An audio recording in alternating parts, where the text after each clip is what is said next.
Hi, so we're very lucky today to be joined by Virgil Woodford, who is a leading digital marketing consultant and until last year headed digital marketing at HTC Vive 5. Yeah, has an agency background before that, including Publicis, stint at Publicis. So yeah, Virgil, great to have you. And I understand you're going to be talking about how to go beyond sort of the limited visibility and platform bias that you get within the ad platforms themselves. Yeah, thank you for inviting me. Yes, so I've been working and doing digital marketing over 13 years. And when I started, it was more platform specific, and the decisions were made based on the platform data. But as I worked on various accounts, and then half the clients were sometime sharing the information, and also they seeing the data discrepancies between Google Ads or Meta between GA4. I started looking beyond the platform, and that's where I made better decisions, because when you are looking at the performance data, that's only part of the picture. The bigger pictures come when you go beyond the platform. Perfect. And yeah, so I suppose why do you think it's so important to look beyond the platforms when managing PPC campaigns, especially for you're explaining or catching up before about I suppose especially for kind of small to medium sized accounts as So exactly. So I think it becomes now for more important for me. I work for smaller businesses, helping them to scale. And when you are launching campaigns from scratch, we get the platform data isn't rich enough. So when you look beyond the platform data, you get better insights. So you're looking at data platforms like Shopify, Magento, or GA4, or the platforms like yourself, you're offering Buyer, and where you can access the dashboards, where you can spot the channels, or you can see certain audiences where you wouldn't necessarily see in your platform because they're not there. And your best selling product just that couldn't even scratch the surface in the platform itself. When you're looking at beyond the platform, you can see the best selling products or audiences, or you just or the pages they are performing well, and then you can make better decisions. That's how I scale the small businesses, because without looking that data, I wasn't able to make those decisions. Probably I will underinvest them.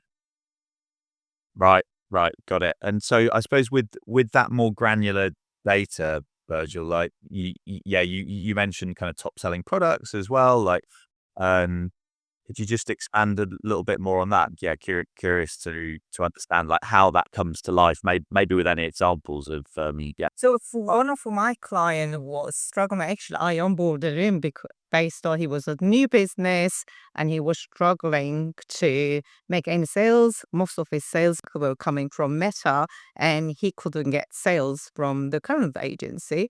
And I onboarded him on the basis saying, "Oh, just."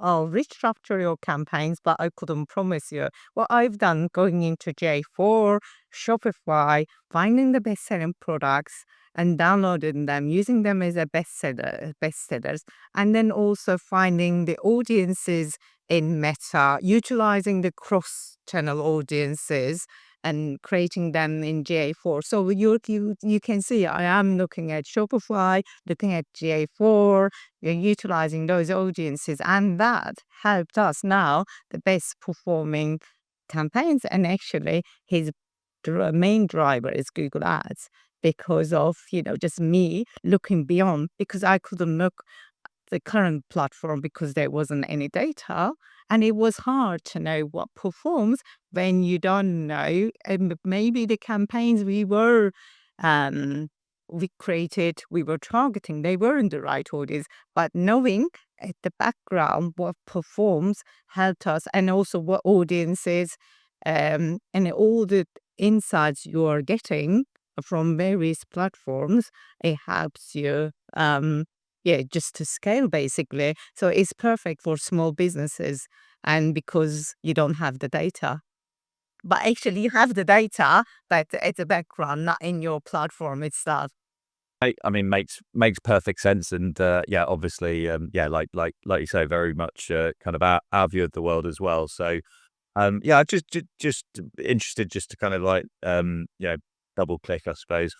Like when you're looking at um yeah, top performing products. Are you talking about kind of then being able to understand which campaigns were chiefly responsible for driving those sales as well, and channels, and I suppose adjusting spend accordingly? Is that part of what you're? Yeah, just the dashboards. I think that's where, Papaya comes in handy, because that's where, especially for brand marketing managers, where they don't have the time or the knowledge, or they get confused with all the dashboards like that, where it shows you, just like this is the channel you are spending, but you're not driving the revenue. Cut back from there and then invest in Google, or vice versa. I'm not just saying it.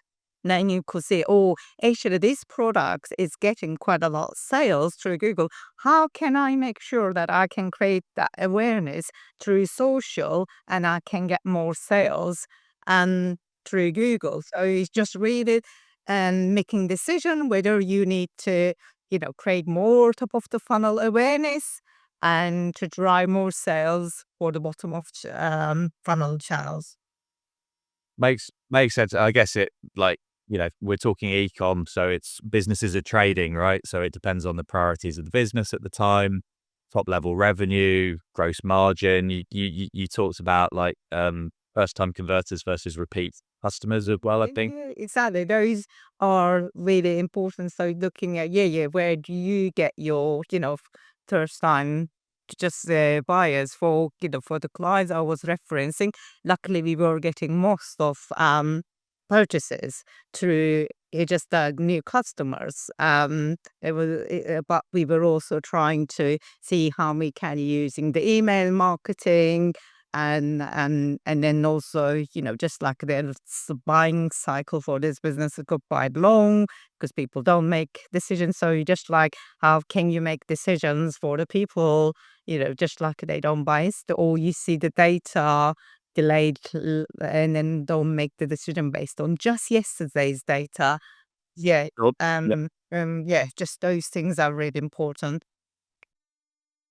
Yeah, I guess, yeah, specifically being able to get to that level of granularity, right? The fact that some products, they might have that longer lead time and consideration cycle, and therefore look back in terms of what you want to consider there. And yeah, you just wouldn't get that visibility in the ad platforms themselves. So yeah, I guess we'll move on. I don't know if do you have anything else that you feel that you'd like to share, or stories around that? Otherwise, we'll move on to some quick fire questions. But yeah, want to make sure that you have the want to have yeah have the floor to add anything else that you might want to add there, any I think extra the color. other thing I was really impressed with Papa is just the audiences far, where you are able to, just you see the audiences and create a look-like of those audiences. And that's also, I think it's just, and I thought that was quite powerful, especially, now, just with the look-like audiences going off, just not being able to utilize in Google Ads, but in Meta still is an important, even though advantage audiences are important, just good to use, is the best practice. I still find that, just look like audiences retargeting, they still work for me. So I I, don't follow, I do take it with pinch of salt, I would say, the best practices, and I tend to, just look at the data. What works for one client doesn't work for another. For that reason, there isn't really the best practice. But I still think, just look like audiences remarketing, as well as the broad audiences, I think they are still valid to use in Meta. Same for Google Ads, just PMAX works for one client, And for another client, it doesn't scratch the surface and standard shopping work better. So as I said, there is no best practice currently, and I will, just implement what I know works best. But if it doesn't, then I'll change the strategy and I will stick to what I know is the best strategy. Don't you don't win for kind of having your colors pinned to any particular master, right? It's data driven, and yeah, what works for one client, and what doesn't, and you have to, yeah, refine and adapt accordingly. So It even changes from market to market if for the same brand. Yeah. right, and yeah, different time periods as well, right? I mean, dependent on what the rest of the market's doing, I guess. So just some quick fire questions for you, Virgil. So the first one: do you have a book or a podcast? Or I think we had a Substack last time, but just, yeah, any things that you would recommend, content to consume, that performance marketers should, yeah, that you recommend for performance marketing teams. I read various articles from main digital marketing websites like Search Engine Journal, or I follow people on LinkedIn based on what I'm interested, and then also follow the community PPC Live, as I mentioned earlier on. Right, got it. Okay, great. Well, yeah, really good good to get PPC Live a shout out there. So yeah, and I know you were at the event last week. When we're recording this, probably go out a little bit later, but yeah, super. So, next question. Do you have any brand in particular that's doing marketing right now that you love what they're doing, that you admire what they're doing, and why? Yeah, so I would say maybe Dinny Hall, and where I work for a luxury jewelry brand, and they are a great company to work with, and yeah, just great. They've been around for more than 25 years, and yeah, just it's a great brand, and e-com, and it can be very challenging because it has the product from £60 to 10,000, where just you really need to have a sophisticated approach. I manage the digital marketing campaigns. So I think, yeah, but I do love all the brands I work for. So and then Lunar Artifacts again is a luxury office space um, uh, they provide is mainly aimed to men, office space, accessories, mouse, and then again, it's a very interesting brand, and it took me a few years to get to where we are. But yeah, I'm really proud of how the brand came so far. Great. So, brands doing great marketing. They're doing great marketing because you're doing the marketing. Wasn't it? Uh, Why not? Why not? I think that's yeah, absolutely cool. Call it out, right? So it was Dinny Hall, and what was the other one, Virgil? okay. Lunar Artifacts. We'll definitely check name check those. So and then the last one is best piece of advice that you've received. Best piece of advice I received. I think years ago when I was working for an agency, and I was always very proactive, and it just like tried to do my best for my clients, but I never shout about it. And then when I started working with a new manager, he was like, I can see how much you've done, but you stay so quiet about, what you've done because you're so busy looking at, just data, and then just like doing, all that, but you never shout about it.